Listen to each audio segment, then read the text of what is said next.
Nadie lo miró. Nadie lo ayudó. Un anciano japonés con las manos temblorosas y un papel arrugado fue humillado en el vestíbulo de un hotel de lujo. El gerente lo echó, las recepcionistas se rieron y los huéspedes fingieron no verlo. Pero justo cuando estaba a punto de marcharse, una joven mesera se inclinó ante él y dijo una sola palabra en japonés. Y en ese instante, el destino del hotel y de todos los presentes cambió para siempre. Y antes de seguir, permíteme desearte salud y paz. Dime, ¿desde qué país y a qué hora estás viendo esta historia? El vestíbulo del Hotel Alhambra Palace resplandecía bajo las lámparas de cristal mientras el murmullo de turistas llenaba el aire con risas y órdenes a los botones. Afuera Granada caía en la penumbra del otoño y el olor a lluvia recién caída se colaba por las puertas giratorias.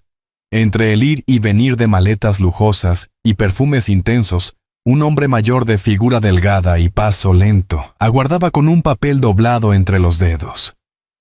Su nombre era Masato Ishikawa. Llevaba un abrigo gris demasiado sencillo para aquel lugar y un pequeño maletín de cuero desgastado que hablaba de muchos viajes y pocas vanidades. Llevaba 20 minutos en la fila de recepción. Cada vez que avanzaba un poco alguien nuevo, aparecía una pareja con ropa de tenis, un ejecutivo con móvil en la mano, y el recepcionista los atendía primero. Masato no se quejaba. Bajaba los ojos y sonreía apenas como quien ya ha aprendido que insistir no cambia nada. Observaba los detalles del lugar, los mosaicos, el olor a cera de los muebles, las flores frescas en los jarrones. Todo brillaba, excepto el modo en que trataban a la gente que no encajaba. Cuando por fin llegó su turno, la recepcionista Marta lo miró de arriba a abajo. «¿Nombre, por favor?», preguntó sin sonrisa. «Masato Ishikawa». «Tengo reserva», respondió él con acento pausado. Ella tecleó sin mirarlo y frunció el ceño. «No veo ninguna reserva aquí». «¿Está seguro de que no se ha equivocado de hotel?» Masato buscó en su chaqueta el correo de confirmación, pero los dedos le temblaban. «Yo hice la reserva hace 3 semanas», dijo despacio. «Tal vez con otro nombre. Si no tiene número de confirmación no puedo ayudarle», replicó Marta con voz cortante, mirando ya al siguiente cliente. Un joven gerente, Javier, se acercó con paso seguro. Llevaba traje oscuro, sonrisa ensayada. «¿Hay algún problema, Marta? Este caballero insiste en que tiene una reserva, pero no aparece en el sistema». El gerente clavó la vista en Masato, analizando cada arruga de su abrigo. «Señor, este es un hotel de lujo. Tal vez busca otro establecimiento». «Hay varios moteles en la carretera», dijo con tono educado, pero lo bastante alto para que varias cabezas se giraran. Masato bajó la mirada. No dijo nada. Solo asintió y el silencio fue más doloroso que cualquier palabra. Se sintió pequeño, invisible entre tanto mármol. Pensó en su vuelo de Tokio a Madrid, en las horas sin dormir, en las traiciones recientes que aún pesaban como piedra en su pecho. Tal vez aquel viaje no era solo descanso. Tal vez buscaba comprobar si aún existía bondad en el mundo que él mismo ayudó a construir. El murmullo volvió a llenarlo todo. Un grupo de hombres con ropa de golf reía cerca del bar. Uno de ellos señaló discretamente hacia Masato y dijo algo que provocó carcajadas. Él no reaccionó. Había aprendido hacía años que responder a la burla solo la alimenta. Cuando estaba por marcharse, una voz suave se escuchó detrás del mostrador. «Sumimasen», dijo una joven con delantal negro que salía del café contiguo. «¿Puedo ayudarle?» El sonido del japonés claro y respetuoso hizo que el tiempo se detuviera. Masato levantó la cabeza sorprendido. La joven sonreía y en sus ojos había algo que no había visto en todo el día, atención sincera. Ella se acercó con una leve reverencia. «Disculpe, señor. Trabajo en el café pero hablo japonés. Tal vez pueda entender mejor lo que necesita», añadió en castellano con acento cálido. Marta la observó molesta. Javier cruzó los brazos. Masato no supo qué decir. Solo asintió agradecido. Por primera vez en mucho tiempo alguien le hablaba en su idioma, no solo con palabras, sino con respeto. La joven se llamaba Lucía.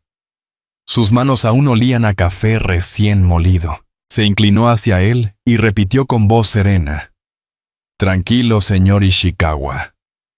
Vamos a resolverlo». A su alrededor, el bullicio del hotel pareció desvanecerse. Masato la miró sin poder evitar una sonrisa tenue, como si aquella frase hubiera derrumbado una muralla invisible que lo separaba del mundo.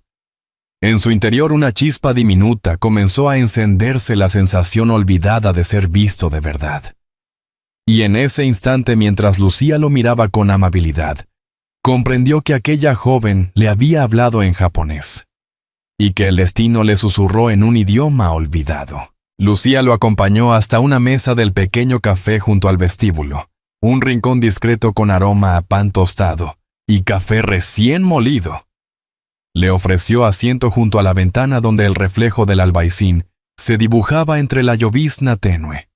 «Espere aquí, señor Ishikawa. Intentaré hablar con recepción otra vez», dijo con suavidad, dejando frente a él una taza humeante. Masato la observó alejarse. Había algo en aquella joven, la forma de inclinar la cabeza, la calma en sus gestos, que le recordaba a los modales de su abuela en Kioto. Dio un sorbo al café. El sabor fuerte, casi amargo, le devolvió una sensación inesperada de hogar.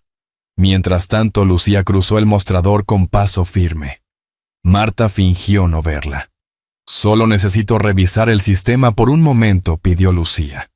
«Esto no es tu área, Lucía». «Atiende tus mesas», replicó la recepcionista sin levantar la vista. «Por favor».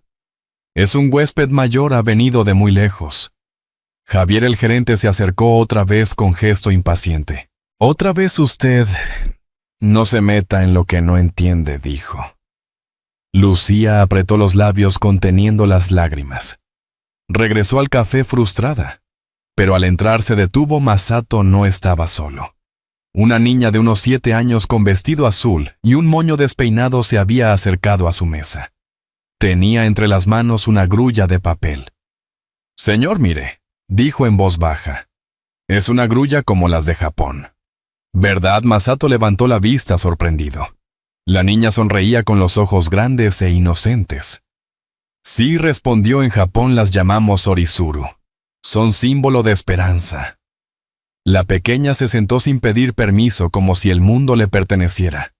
«Me llamo Inés. Mi mamá trabaja aquí», dijo señalando hacia el mostrador. Masato sonrió. «Ah, tu mamá es Lucía, sí. Ella dice que la gente buena se reconoce por los ojos», contestó la niña mientras doblaba otra servilleta. «Y los suyos parecen tristes, pero buenos». Lucía llegó justo a tiempo para escucharla y se sonrojó. «Inés, cielo, deja al señor tranquilo», susurró nerviosa. «Está bien», dijo Masato con voz serena. «Hablar con ella me alegra». Lucía vaciló. Hacía años que no veía a un cliente mirar a su hija con tanta ternura. Había en él una mezcla de educación antigua y melancolía. «Encontré algo», dijo al fin, volviendo al tema. «En la base de datos aparece una reserva similar, T. Hara. Pero está archivada como privada sin información de pago. Quizás sea usted». Masato parpadeó sorprendido. «T. Hara», repitió como si aquel nombre abriera una puerta del pasado. «¿Le suena?», preguntó Lucía. «Sí. Es mi seudónimo. Mi asistente lo usaba para reservas discretas», murmuró. «Hara significa campo de paz». Por un instante Lucía notó en su voz algo más que cansancio, un eco de tristeza, el peso de alguien que había tenido que esconder su nombre demasiadas veces. «Entonces todo tiene solución», dijo ella. «Hablaré con el gerente y confirmaré la habitación». «Gracias», respondió Masato inclinando la cabeza con respeto. «Usted me ha tratado como persona». No es común». Inés interrumpió ofreciendo la pequeña grulla de papel. «Para usted, señor. Si la guarda seguro le traerá suerte». Masato tomó el origami con ambas manos, emocionado. En mi país decimos que quien recibe una grulla nunca está solo, explicó. Entonces no lo estará, respondió la niña. Lucía sintió un nudo en la garganta. Era una escena sencilla, pero tenía algo sagrado. En medio del lujo y la indiferencia del hotel, aquel rincón parecía otro mundo, un hombre herido. Y una niña que no conocía el juicio, solo la empatía. Cuando Javier se acercó de nuevo molesto al verla aún en el café, Lucía se adelantó. El señor Ishikawa tiene una reserva confirmada bajo el nombre T. Hara dijo firme. Es un huésped registrado. El gerente la miró incrédulo. ¿Está segura completamente? Puede verificarlo usted mismo. Javier frunció el ceño, pero algo en la serenidad del anciano lo hizo vacilar. Lucía giró hacia Masato.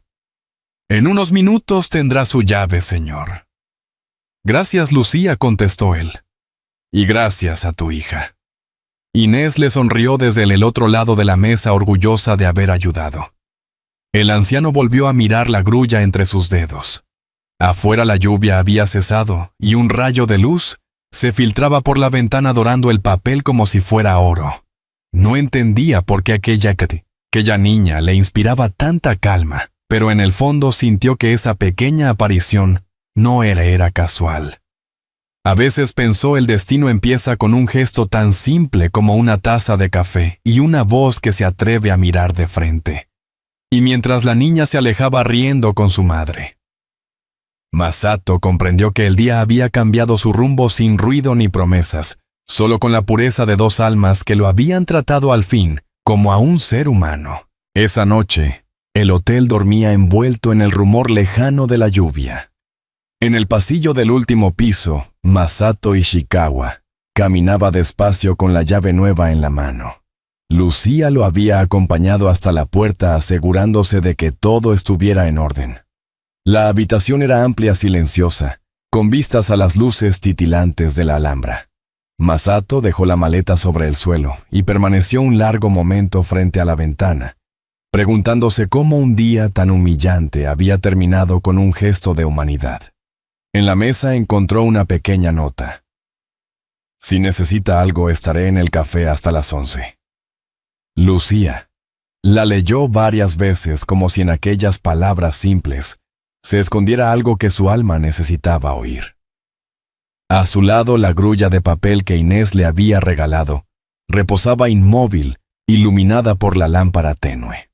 En su móvil, decenas de correos sin leer, todos de Tokio, todos del pasado que intentaba dejar atrás. Recordó la voz de su sobrino en aquella última reunión del consejo. La empresa necesita otra visión, tío. Es hora de que des un paso al lado. La traición había sido impecable, legal, fría y devastadora. Lo había perdido todo salvo su capacidad de observar. Por eso había hecho aquella reserva bajo el seudónimo T. Hara Campo de Paz, buscando lo único que el poder no le había dado: anonimato y verdad. A la mañana siguiente, Lucía subió con una bandeja de desayuno. Tocó suavemente. «Buenos días, señor Ishikawa. ¿Puedo pasar, por favor?», respondió él con una serenidad nueva. Mientras colocaba la bandeja, Masato observó la destreza de sus manos. No era cortesía mecánica, había en ella paciencia y respeto, algo que el mundo moderno parecía haber olvidado. «Anoche pensé mucho», dijo él finalmente. «Me ayudó más de lo que imagina». Lucía sonrió con discreción. «Solo hice lo que cualquiera debería hacer, aunque debo confesarle algo. El gerente no quedó contento. Dice que debo limitarme a servir café. ¿Y usted qué piensa?». «Que si ayudar molesta, el problema no soy yo», respondió con una media sonrisa. Masato dejó escapar una breve risa. «En mi país decimos, la flor que crece en el barro es la más pura». Lucía no comprendió del todo, pero asintió con respeto. El sonido del ascensor rompió la calma. Javier apareció con paso firme, acompañado de Marta. «Señor Ishikawa, discúlpeme, pero hay un malentendido con su reserva», dijo el gerente forzando una sonrisa. «Necesitamos verificar su identidad». Masato frunció el ceño. Mi identidad. Sí. Esa habitación pertenece a una categoría especial solo para huéspedes con acreditación. Podría mostrarnos su pasaporte o una tarjeta de crédito válida. Lucía se quedó inmóvil. Aquella escena le resultaba dolorosamente familiar. Masato respiró hondo. No quería más enfrentamientos, pero el silencio de la víspera aún ardía dentro de él. Sacó del bolsillo una carpeta delgada y colocó sobre la mesa un documento con sello dorado. Aquí está. Mi nombre es Masato Ishikawa. Y sí tengo acreditación. Javier lo tomó con desdén, hasta que leyó el membrete Morita International Group. Su rostro perdió el color.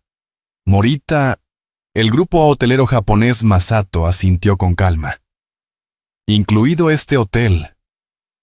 El silencio cayó como una piedra. Marta dejó caer la tablet. Lucía lo miraba atónita. Usted, balbuceó Javier. Es el señor Ishikawa. El propietario...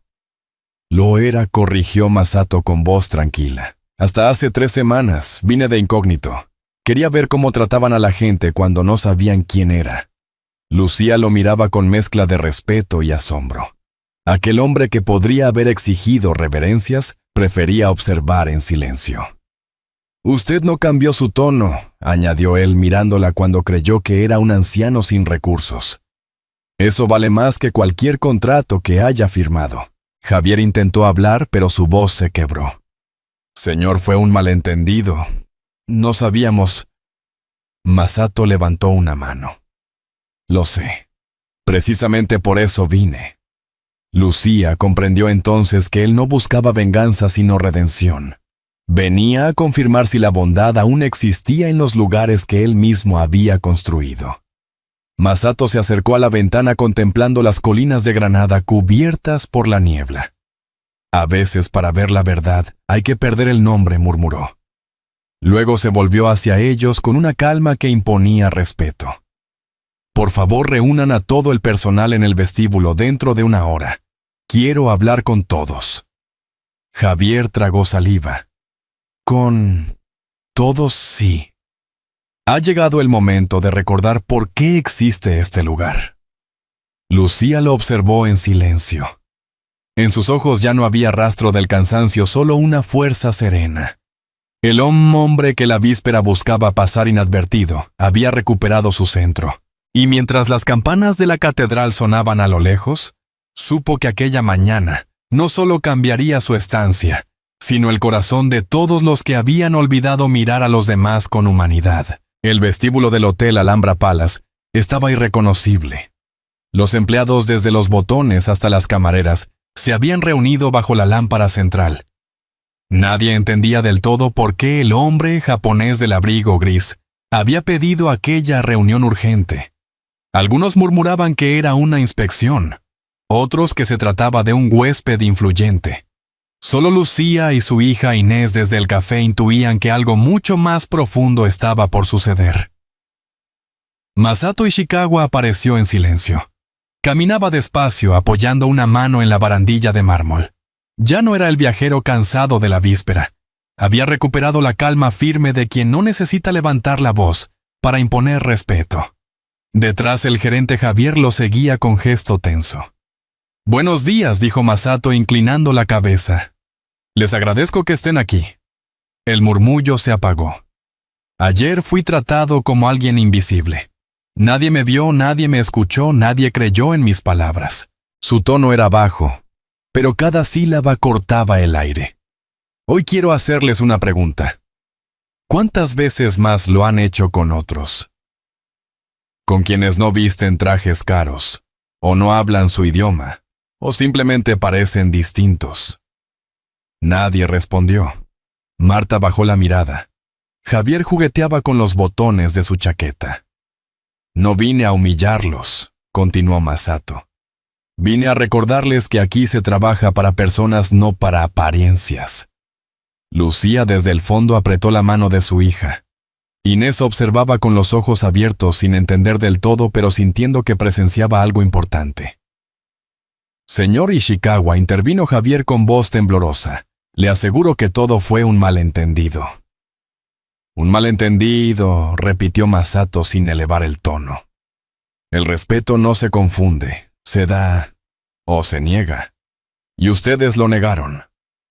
Un silencio denso cubrió el vestíbulo. El reloj marcó las 10 con un golpe seco. Masato volvió la mirada hacia Lucía. Solo una persona me habló con bondad cuando todos me dieron la espalda. Ella no sabía quién era yo.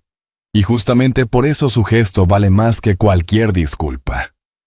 Lucía se ruborizó sorprendida por las miradas que ahora caían sobre ella. Lucía Moreno dijo: Masato, usted me recordó que la dignidad no se compra, se practica. Gracias. Luego se dirigió al grupo. A partir de hoy este hotel y todos los de mi compañía adoptarán una nueva regla. El respeto no será un detalle, será norma. Quien olvide esto no podrá seguir aquí. Los murmullos crecieron. Javier dio un paso al frente. Señor, le ruego que reconsidere. Una medida así podría afectar la reputación del hotel. Masato lo miró fijamente. La reputación se construye con verdad, no con miedo. Está despedido, señor Roldán. Usted y la señorita Marta Pujol. Efectivo de inmediato. Marta ahogó un sollozo. Javier palideció. Usted no comprende la presión bajo la que trabajamos. Sí comprendo, respondió Masato sereno. Comprendo que cuando el poder no sirve al respeto se transforma en soberbia. La tensión se disolvió lentamente. Algunos empleados comenzaron a aplaudir, primero tímidos, luego con decisión. El sonido llenó el vestíbulo como una ola que purificaba el aire. Lucía sintió las lágrimas subirle a los ojos. Inés desde su silla aplaudió también sin saber por qué, solo porque sentía que era justo. Masato los observó con una calma casi paternal. No busquen culpables, añadió con voz suave. Busquen humanidad. Hoy aprendemos algo que sea esto. Todos merecemos ser vistos. Durante un instante, el silencio fue absoluto. Las campanas de la catedral cercana comenzaron a sonar mezclándose con el murmullo lejano de Granada. Lucía se acercó cuando la multitud empezó a dispersarse. Señor Ishikawa, dijo en voz baja, lo que ha hecho. No lo olvidarán. Ni yo, respondió él con una sonrisa discreta. A veces una lección solo se aprende cuando duele. Lucía asintió conmovida. En el fondo comprendió que aquel hombre no solo venía a corregir, sino a sanar algo en sí mismo. ¿Y ahora qué hará, señor Ishikawa? Sato miró hacia la ventana donde el sol rompía las nubes. Empezar de nuevo, dijo, con quienes aún creen en la bondad. El viento otoñal entró por la puerta abierta moviendo las cortinas del vestíbulo. Por un instante la ciudad pareció guardar silencio para escucharlo. Y Masato, mirando la luz sobre los azulejos, sintió que al fin podía respirar en paz. Esa noche, Granada respiraba distinta. Las calles brillaban tras la lluvia, y desde la terraza del Café Mirador, la Alhambra parecía flotar encendida sobre la colina. Masato había reservado una mesa discreta junto a la baranda con 3 copas y una botella de vino esperando. No lo hacía por protocolo, sino por gratitud. Lucía llegó unos minutos después, vestida con sencillez, el cabello recogido. Inés, con su vestido blanco, caminaba a su lado, admirando las luces como si fueran estrellas. No hacía falta tanta cortesía, señor Ishikawa, dijo Lucía con una sonrisa tímida. No es cortesía, respondió él. Es una manera de agradecer lo que ustedes me recordaron. El camarero trajo pan caliente y aceitunas. Inés las probó y frunció el ceño al notar el sabor fuerte, provocando la risa de Masato. En Japón solemos comer en silencio, explicó, para escuchar el alma de los alimentos. La niña lo miró muy seria. ¿Y si los alimentos no hablan? Entonces los escuchas igual, contestó él, dejando escapar una risa suave. Lucía observaba aquella escena con una paz que hacía tiempo no sentía. Entre sorbos de vino le contó que trabajaba doble turno para ahorrar, que su sueño era estudiar traducción y que había aprendido algunas palabras en japonés viendo películas antiguas. Siempre me fascinó su idioma, dijo. Tiene algo poético. Masato asintió. En mi lengua hay una palabra kokoro. Significa corazón, mente, espíritu, intención. Todo a la vez. Lo que ustedes me ofrecieron fue eso, Kokoro. El silencio que siguió no era incómodo, sino cómplice. A lo lejos sonaban una guitarra y la voz melancólica de un cantaor. Inés apoyó la cabeza en el brazo de su madre medio dormida. Masato los miraba y una nostalgia dulce le atravesó el pecho. Hace muchos años dijo con voz baja, olvidé lo que era cenar acompañado. Creí que la soledad era dignidad, pero estaba equivocado. Lucía lo escuchó conmovida. A veces uno se acostumbra tanto a sobrevivir, que olvida cómo compartir. Por eso existen encuentros como este, replicó Masato. Para recordarnos lo que vale la pena conservar. Pidieron tarta de almendras. Inés despertó justo cuando la sirvieron. Mi mamá dice que las personas buenas siempre se encuentran al final, dijo la niña con convicción. Masato sonrió. Tu madre es sabia. Y tú también. Cuando el camarero se retiró, Masato extrajo un sobre de su chaqueta y lo colocó frente a Lucía. Quisiera ofrecerle algo. No por caridad, sino porque el mundo necesita personas como usted. Lucía lo miró sin entender. Dentro había un documento y una carta escrita a mano.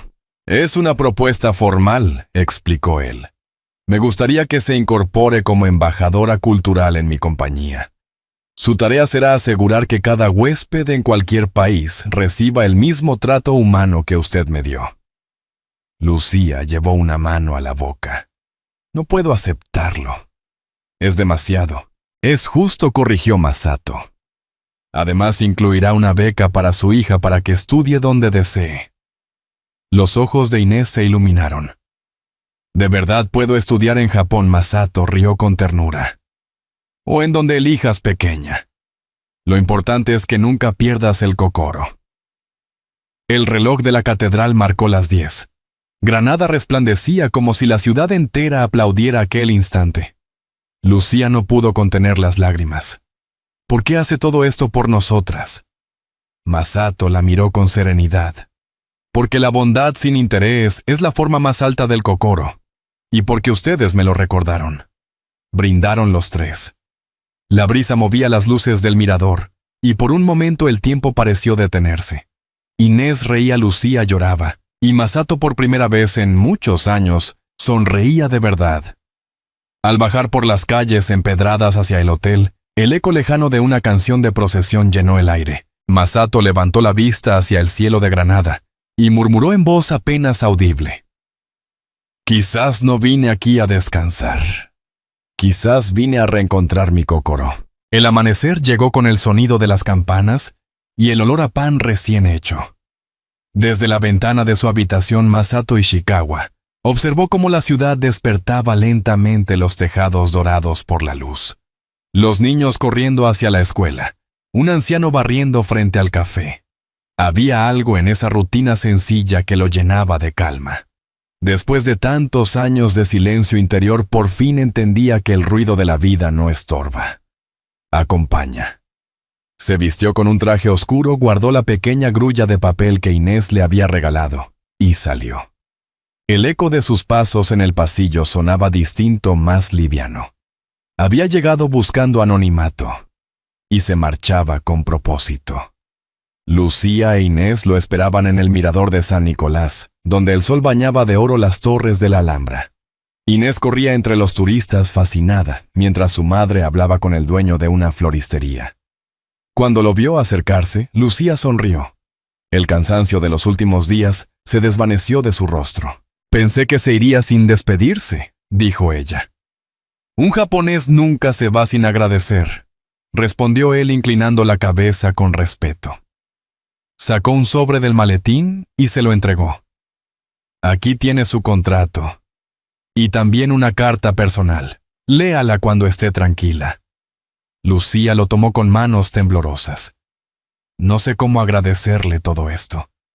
No me lo agradezca. Yo soy quien debe hacerlo. Usted me recordó el valor de mirar a los ojos. Inés se acercó con un pequeño ramo de flores silvestres. Estas son para usted, dijo. Mi mamá dice que las flores también pueden decir gracias. Masato se inclinó para quedar a su altura. Entonces las aceptaré con el corazón, respondió. La niña sonrió feliz. Durante unos minutos contemplaron juntos la ciudad. Granada parecía brillar más que nunca. El aire olía a esperanza. ¿Volverá algún día?, preguntó Lucía. Sí, dijo Masato. Pero la próxima vez no vendré como empresario, sino como amigo. Antes de despedirse, sacó del bolsillo una nueva grulla de origami hecha con papel blanco. En Japón, explicó, regalamos grullas para desear suerte y esperanza. Cada pliegue guarda un deseo. La niña la tomó con cuidado. Entonces le deseo que nunca olvide sonreír, susurró. Lucía sintió que las lágrimas regresaban, pero esta vez eran de alegría. Masato la miró con ternura. La vida me quitó muchas cosas, pero gracias a ustedes me devolvió algo que había perdido el corazón. El coche que lo llevaría al aeropuerto se detuvo frente al hotel. Los empleados lo esperaban en silencio. Algunos inclinaron la cabeza, otros sonrieron. El nuevo gerente, joven y nervioso, extendió la mano. Gracias por darnos una segunda oportunidad, señor Ishikawa. Aprovéchenla bien, dijo él. Los hoteles se construyen con piedra, pero se sostienen con humanidad. Antes de subir, Masato se giró hacia Lucía e Inés. Arigato. Por verme cuando nadie más quiso mirar. Lucía, con acento imperfecto pero alma sincera, respondió. Watashi mo arigato. El motor arrancó. Inés corrió tras el coche agitando la grulla de papel. Masato la vio por la ventanilla y levantó una mano. El sol naciente iluminó su rostro, y en esa luz se dibujó una sonrisa nueva, limpia, libre. Mientras el vehículo se alejaba por las calles empedradas, cerró los ojos. En su mente resonaron las palabras de un proverbio que su madre repetía.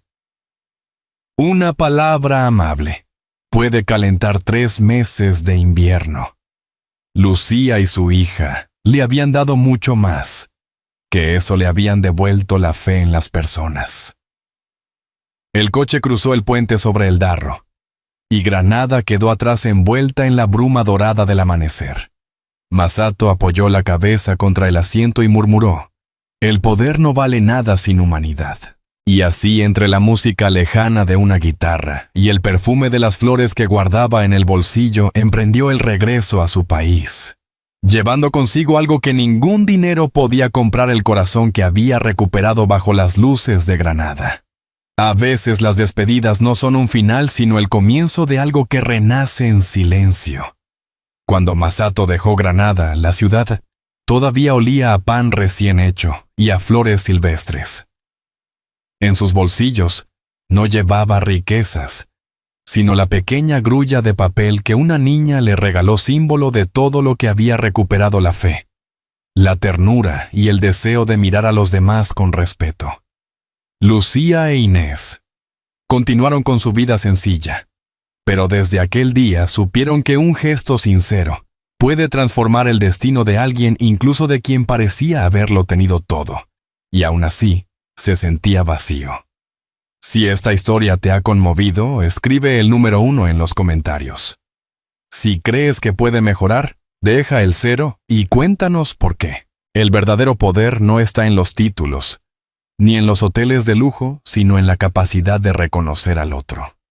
La bondad sin interés, esa que nace sin esperar nada a cambio, puede cambiar el rumbo de una vida.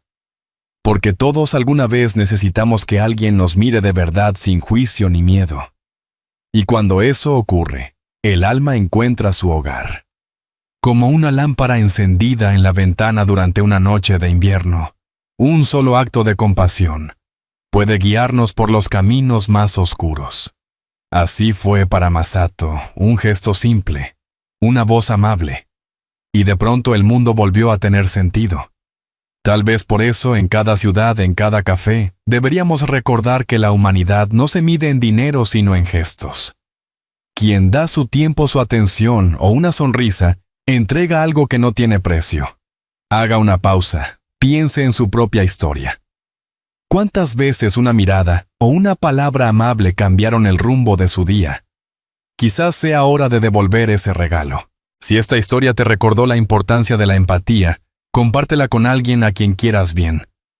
Porque las historias reales no se escriben solo con palabras, sino con los actos que dejamos en el corazón de los demás.